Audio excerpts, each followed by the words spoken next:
ఓం మహాగణపతే నమః. ప్రేక్షకులకు శ్రీ విశ్వావసు నామ సంవత్సర శుభాకాంక్షలు, అలాగే ఉగాది పండుగ శుభాకాంక్షలు. ఈ సంవత్సరము, ఈ నూతన సంవత్సరము అందరికీ మంచి జరగాలని, అదేవిధంగా మన కోరికలన్నీ నెరవేరాలని, కష్టాలు ఇంతవరకు కనుక పడుతున్నట్టయితే ఆ కష్టాలు కూడా తీరిపోయి అన్ని ఉత్తమమైనటువంటి ఫలితాలు, శుభ ఫలితాలు అందరికీ కలగాలని కోరుకుంటూ, ఈ ద్వాదశ రాశి ఫలితాలు ఈ శ్రీ విశ్వావసు నామ సంవత్సరంలో అన్ని రాశుల వారికి ఏ విధంగా ఉన్నాయో చూద్దాము. కర్కాటక రాశి వారి యొక్క ఫలితాలు ఈ నూతన సంవత్సరంలో ఏ విధంగా ఉన్నాయో ఒకసారి చూద్దాము. అయితే ముఖ్యంగా ఏ వారు ఈ కర్కాటక రాశిలోకి చెందుతారో ఒకసారి గమనించినట్టయితే, మీ యొక్క నక్షత్రం కనుక పునర్వసు నక్షత్రము 4వ పాదము, అదేవిధంగా పుష్యమి 1, 2, 3, 4 పాదాలు, ఆశ్లేష 1, 2, 3, 4 పాదాల్లో గనక మీరు జన్మించినట్టయితే మీరు మనకి కర్కాటక రాశి వారికి చెందినవారుగా పరిగణింపబడతారు. అయితే ఒకవేళ మీకు రాశి తెలియదు, అదేవిధంగా నక్షత్రం కూడా తెలియదు అని అనుకున్నప్పుడు, మీ యొక్క నామము అంటే మీ యొక్క పేరులో గనక మొదటి అక్షరము హీ కానీ, హూ కానీ, హే కానీ, హో, డా, ఇంకా డి, డు, డే, డో అనేటటువంటి అక్షరాలతో గనక ప్రారంభమైనట్టయితే మీరు కూడా మనకి ఈ కర్కాటక రాశికి చెందినవారుగా ఉంటారు. ఇక ఈ రాశి వారికి శ్రీ విశ్వావసు నామ సంవత్సరంలో ఉన్నటువంటి రాశి ఫలితాలు గనక ఒకసారి మనం గమనించినట్టయితే, వీరికి ఆదాయ వ్యయాలు చూసినట్టయితే ఆదాయము 8గా ఉంది, వ్యయము అంటే ఖర్చు 2గా కనిపిస్తుంది, రాజ్యపూజ్యము 7గా ఉంది, అదేవిధంగా అవమానం అనేది 3గా ఉంది. అంటే వీరికి ఆదాయం అనేది ఈ సంవత్సరం చాలా చక్కగా ఉంది, ఆర్థిక పరిస్థితి కూడా చాలా చక్కగా మనకు ఈ సంవత్సరము కర్కాటక రాశి వారికి గోచరిస్తుంది. 8గా కనిపిస్తుంది, ఖర్చు కూడా చాలా తక్కువగా ఉంది, 2గా ఉంది. ఇక రాజ్యపూజ్యము, గౌరవము 7గా కనిపిస్తుంది, అవమానం అనేది 3గా కనిపిస్తుంది. కాబట్టి ఈ రాశి వారికి చక్కటి ఫలితాలే మనము ఈ సంవత్సరము అనుకూలత అనేది అధికంగా మనకు కనిపిస్తుంది. ఇక మనకి గ్రహస్థితిని గనక ఒకసారి ఈ రాశి వారికి ఉన్నటువంటి గ్రహస్థితిని గమనించి ఫలితాలు ఏ విధంగా ఉన్నాయో ఈ నూతన సంవత్సరంలో ఒకసారి చూసినట్టయితే, వీరికి గురువు లాభస్థానంలో మే వరకు చాలా చక్కటి ఉత్తమమైనటువంటి ఫలితాలు కలుగజేస్తున్నాడు. ఇక శని, ఎవరైతే కర్కాటక రాశి వారికి శని అష్టమ శని ఉన్నాడో, ఏదైతే మనము ముఖ్యంగా భయపడేది అర్ధాష్టమ శని, అష్టమ శని, 7 ఏళ్ల అర్ధపు శని అని అనుకుంటూ ఉంటాము. అయితే వీరికి ఇంతవరకు కర్కాటక రాశి వారికి అష్టమంలో శని సంచారం అనేది ఉండేది, లాస్ట్ 2.5 సంవత్సరాల నుంచి అది ఉండేది. ఆ అష్టమ శని అనేది ఇప్పుడు వెళ్ళిపోయి వీరికి నవమ భావంలోకి, భాగ్యస్థానంలోకి శనీశ్వరుని యొక్క సంచారం అనేది కలుగుతుంది. చాలా ఉత్తమమైనటువంటి ఫలితాలు మీకు కలుగుతాయి. శని యొక్క సంచారము మళ్ళీ ఇప్పటి నుండి 2.5 సంవత్సరాల వరకు చాలా చక్కటి ఫలితాలు శని వల్ల మీకు కలుగుతున్నాయి. ఇక రాహు 9వ స్థానంలోను, అష్టమ స్థానంలోకి రాహు యొక్క సంచారం, అదేవిధంగా కేతువు కూడా మే వరకు 3వ స్థానంలో సంచారం చేస్తున్నాడు. కేతు గ్రహ యొక్క సంచారం కూడా మే వరకు చాలా చక్కటి ఫలితాలు మీకు కలుగజేస్తుంది. ఇక ఓవరాల్గా చూసినట్టయితే శని గ్రహము ఈ సంవత్సరం మొత్తము మీకు చాలా ఉత్తమమైనటువంటి ఫలితాలు కలుగజేస్తున్నాడు.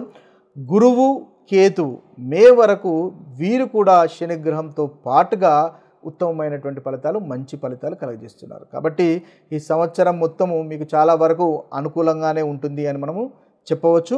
అయితే ఏదైతే అనుకూలమైనటువంటి ఫలితాలు మనం ఒకసారి ఈ నూతన సంవత్సరంలో కనుక చూసినట్టయితే, కార్యసిద్ధి అనేది తప్పకుండా ఈ సంవత్సరము కర్కాటక రాశి వారికి ఉంటుంది.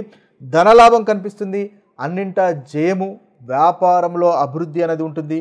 మీ వ్యాపారాన్ని నెక్స్ట్ లెవెల్కు తీసుకువెళ్ళేటటువంటి అవకాశాలు కూడా మనకు ఈ శ్రీ విశ్వావసు నామ సంవత్సరంలో గోచరిస్తుంది. వృత్తిలో మీకు అనుకున్నటువంటి పనులు, ఫలితాలు చేయగలుగుతారు, ఫలితాలు కూడా సాధించగలుగుతారు.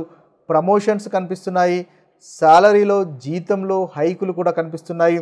అదేవిధంగా వ్యాపారం అభివృద్ధి చెందుతుంది. స్నేహితులు లేదా బంధువుల వల్ల సహాయ సహకారాలు పొందుతారు. తద్వారా మంచి ఫలితాలు కూడా మీరు కర్కాటక రాశి వారు ఈ నూతన సంవత్సరంలో పొందే అవకాశాలు కనిపిస్తున్నాయి.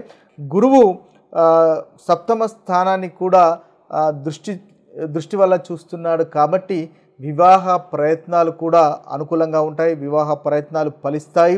తప్పకుండా వివాహం అయ్యే అవకాశాలు కూడా మనకి ఈ కర్కాటక రాశి వారికి, ఒకవేళ మీరు వివాహం కనుక చూస్తున్నట్లయితే కర్కాటక రాశి వారికి తప్పకుండా వివాహం జరిగేటటువంటి అవకాశాలు మనకు అధికంగా ఈ సంవత్సరంలో గోచరిస్తున్నాయి. అంతేకాకుండా శని నవమ భాగ్యస్థానంలో సంచారం చేస్తున్నాడు కాబట్టి చాలా చక్కటి ఉత్తమమైనటువంటి ఫలితాలు మీకు కలుగుతాయి. కొత్త పనులు చేయడం, కొత్త ప్రాజెక్ట్స్ చేపట్టడం లాంటి ఉత్తమమైనటువంటి ఫలితాలు మీకు గోచరిస్తున్నాయి. ధైర్యంగా ముందుకెళ్తారు, దీర్ఘకాలికంగా మంచి పనులు చేయగలుగుతారు, దీర్ఘకాలికంగా ఫలితాలు, దీర్ఘకాలికంగా మీకు ఆర్థికంగా ఉపయోగపడేటటువంటి పనులు మీరు చేయగలుగుతారు, లాభాలు కూడా పొందగలుగుతారు. అయితే కాకపోతే మనకు ఏదైతే పనిలో కాస్త శ్రద్ధ అవసరం ఉంటుంది, ఎక్కువగా ఫోకస్ పెట్టడం వల్ల మంచి ఫలితాలు అనేవి మీరు తప్పకుండా పొందగలుగుతారు. కేతువు కూడా మీకు చాలా ఉత్తమమైనటువంటి ఫలితాలు కలగజేస్తున్నాడు. మే వరకు పెండింగ్లో ఉన్నటువంటి పనులు మీరు పూర్తి చేయగలుగుతారు. విద్యార్థులకు కూడా చాలా చక్కటి సమయము ఈ సంవత్సరం అని చెప్పవచ్చు. లేజీగా ఉండకండి. తద్వారా ఏదైతే ఈ మంచి సమయం అనేది ఉందో ఆ సమయాన్ని సద్వినియోగం చేసుకోండి. తద్వారా మీకు రావాల్సినటువంటి ఉత్తమ ఫలితాలు రెట్టింపు అయ్యే అవకాశం అనేది ఉంటుంది. ఎప్పుడైతే మనము గుర్తుపెట్టుకోవాల్సింది ఏంటంటే, ఎప్పుడైతే మనకు మంచి సమయం ఉంటుందో ఆ మంచి సమయంలో ఇంకా బాగా కష్టపడడం వల్ల ఆ సమయంలో మనకు వస్తున్నటువంటి ఉత్తమమైనటువంటి ఫలితాలను రెట్టింపు చేసుకునేటటువంటి అవకాశాలు ఉంటాయి. కాబట్టి క్రమశిక్షణతో ఉండడం వల్ల మంచి ఫలితాలను విద్యార్థులు తప్పకుండా ఈ సంవత్సరంలో పొందవచ్చు. ఇక చూసినట్టయితే శని వల్ల సంవత్సరం మొత్తము చాలా చక్కటి ఫలితాలే కనిపిస్తున్నాయి. గురువు 12వ స్థానంలో, అంటే జూన్ నుంచి 12వ స్థానంలోకి సంచారం చేస్తాడు. కాబట్టి ఏదైతే శుభకార్యాలకు సంబంధించినటువంటి విషయాల్లో ఖర్చు అనేది ఉండే అవకాశాలు కూడా మనకు గురుగ్రహం వల్ల గోచరిస్తుంది. అదేవిధంగా వాహనానికి సంబంధించినటువంటి విషయాల్లో కానీ, శుభకార్యాలకు, ప్రాపర్టీస్ సంబంధించినటువంటి విషయాల్లో కానీ ఖర్చు ఉండేటటువంటి అవకాశాలు కనిపిస్తున్నాయి. కాబట్టి ఆ విషయంలో జాగ్రత్తగా చూడండి. చక్కటి పనులకు, మంచి విషయాలకు ఖర్చు చేసే ప్రయత్నం చేయండి. తద్వారా ఏదైతే కర్కాటక రాశి వారికి ఇంకా మంచి ఫలితాలు అనేవి కలుగుతాయి. రాహు మనకు 8వ స్థానంలో సంచారం చేస్తున్నాడు కాబట్టి చిన్న చిన్న ఆరోగ్య సమస్యలు ఈ సంవత్సరము వచ్చే అవకాశాలు కనిపిస్తున్నాయి.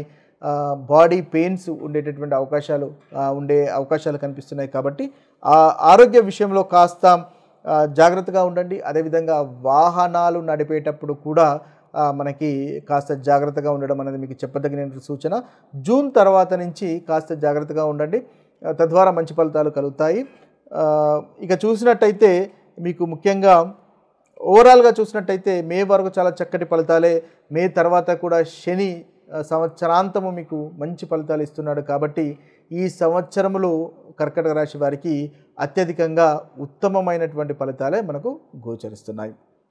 ఇక పరిహారాలు కనుక మనము కర్కాటక రాశి వారికి కనుక చూసినట్టయితే వీరికి గురువు యొక్క పరిహారము, అదేవిధంగా రాహు పరిహారము, అదేవిధంగా కేతువు, ఈ 3 గ్రహాల యొక్క పరిహారాలు కనుక చేసుకున్నట్టయితే ఇంకా మంచి ఫలితాలు, ఏదైతే ప్రతికూలమైనటువంటి ఫలితాలు ఈ యొక్క గ్రహ సంచారం వల్ల కలుగుతున్నాయో ఆ ప్రతికూలమైనటువంటి ఫలితాలు కూడా తొలగిపోయి అనుకూలత అనేది పెరుగుతుంది. ముఖ్యంగా మనం చేసుకోవాల్సింది గురువు, రాహువు, కేతు గ్రహాల యొక్క పరిహారాలు వీలైనప్పుడు ఈ సంవత్సరాంతంలో వీలైనప్పుడు ఎప్పుడు వీలైతే అప్పుడు చేసుకునే ప్రయత్నం చేయండి.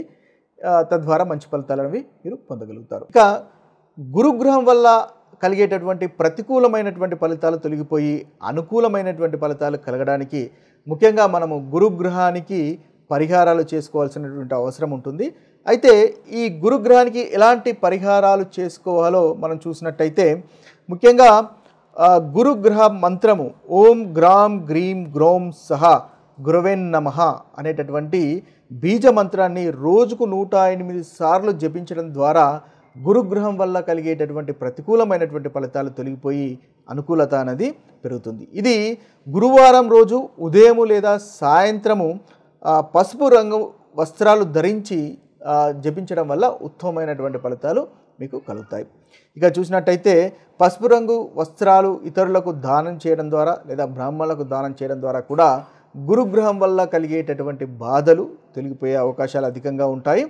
ఇక గురువారం ఉపవాసం చేయడం ద్వారా కూడా చక్కటి ఫలితాలు మనకు కలుగుతాయి. అది కూడా గురుగ్రహం యొక్క పరిహారంగా మనము చేయవచ్చు. ఇక చూసినట్టయితే ముఖ్యంగా ఉపవాసం ముగిసిన తర్వాత పసుపు రంగులో ఉన్నటువంటి పదార్థాలను స్వీకరించడం ద్వారా కూడా మంచి ఫలితాలు మనకు కలుగుతాయి. శివలింగానికి పంచామృతంతో అభిషేకం చేయడం ద్వారా కూడా గురుగ్రహం వల్ల కలిగేటటువంటి బాధలు మనం తొలగించుకోవచ్చు. ఇక లేదా ఓం నమ శివాయ అనేటటువంటి మంత్రాన్ని 108 సార్లు జపించడం ద్వారా కూడా గురుగ్రహానికి సంబంధించినటువంటి పరిహారంగా మనం చూడవచ్చు. ఇక పవిత్ర గంగా జలంతో స్నానం చేయడం కూడా గురుగ్రహంకి పరిహారంగా మనం చూడవచ్చు. ఆ విధంగా చేసినట్టయితే ఏదైతే మనము ప్రతికూలమైనటువంటి ఫలితాలు గురుగ్రహం వల్ల కలుగుతున్నాయో ఆ ప్రతికూలమైనటువంటి ఫలితాలు కూడా తొలగిపోతాయి. ఇక ఈ గంగా జలంలో కాస్త పసుపు కలిపి స్నానం చేసినచో ఇంకా గురు దోషాలు ఏదైనా ఉన్నట్టయితే ఆ దోషాలు కూడా మనకు తొలగిపోతాయి. ఇవి స్థూలంగా గురుగ్రహం వల్ల కలిగేటటువంటి ప్రతికూలమైనటువంటి ఫలితాలు తొలగిపోయి అనుకూలత పెరగడానికి చేసుకోవాల్సినటువంటి పరిహారాలు. ఇక రాహుగ్రహం వల్ల కలిగినటువంటి ప్రతికూలమైనటువంటి ఫలితాలు తొలగిపోయి ఉత్తమమైనటువంటి ఫలితాలు కలగడానికి మనం చేసుకోవాల్సినటువంటి పరిహారాలను ఒకసారి చూసినట్టయితే రాహు బీజ మంత్రము ఓం భ్రాం బ్రీం బ్రౌం సహ రాహవేన్ నమః అనేటటువంటి బీజ మంత్రాన్ని రోజుకు 108 సార్లు పఠించడం వల్ల రాహుగ్రహం వల్ల కలిగేటటువంటి ప్రతికూలమైనటువంటి ఫలితాలు తొలగిపోయి అనుకూలత పెరుగుతాయి. ముఖ్యంగా ఈ రాహు కాలంలో ఏదైతే మనకు ప్రతిరోజు వస్తుందో ఆ రాహు కాలంలో ఈ రాహు బీజ మంత్రాన్ని పఠించడం వల్ల ఇంకా అధికమైనటువంటి ఫలితాలను మనము పొందవచ్చు. ఇక చూసినట్టయితే శివునికి అభిషేకం చేయడం వల్ల కూడా రాహుగ్రహం వల్ల కలిగేటటువంటి ప్రతికూలమైనటువంటి ఫలితాలు తొలగించుకోవచ్చు. అదేవిధంగా శివలింగం లేదా కాలభైరవునికి నల్లటి నువ్వులు సమర్పించడం ద్వారా కూడా మనము మంచి ఫలితాలు పొందవచ్చు. నాగదేవతకి ముఖ్యంగా పాలతో కానీ లేదా పంచామృతం కానీ అభిషేకం చేయడం వల్ల మనకు రాహు వల్ల కలిగేటటువంటి బాధలు తొలగించుకోవచ్చు. ఇక చూసినట్టయితే రాహుకేతు యొక్క శాంతి పూజ వల్ల కూడా మీకు వీలైనప్పుడు రాహుకేతుల యొక్క శాంతి పూజ చేసుకోవడం వల్ల కూడా మనకు రాహుగ్రహం వల్ల కలిగేటటువంటి బాధలను మనము తొలగించుకోవచ్చు. అదేవిధంగా శివుడి ఆలయంలో ముఖ్యంగా ఈ రాహుకేతుల యొక్క పూజను జరిపించాలి. లేదా శ్రీకాళహస్తి ఆలయంలో కూడా పూజలు జరిపించినా కూడా మనకు చక్కటి ఫలితాలు అనేవి కలుగుతాయి. అంతేకాకుండా ప్రతి శనివారము రాహుకాల సమయంలో శివాలయంలో శివునికి అభిషేకం చేయడం ద్వారా కూడా రాహు వల్ల కలిగేటటువంటి ప్రతికూలమైనటువంటి ఫలితాలు మనము తొలగించుకోవచ్చు.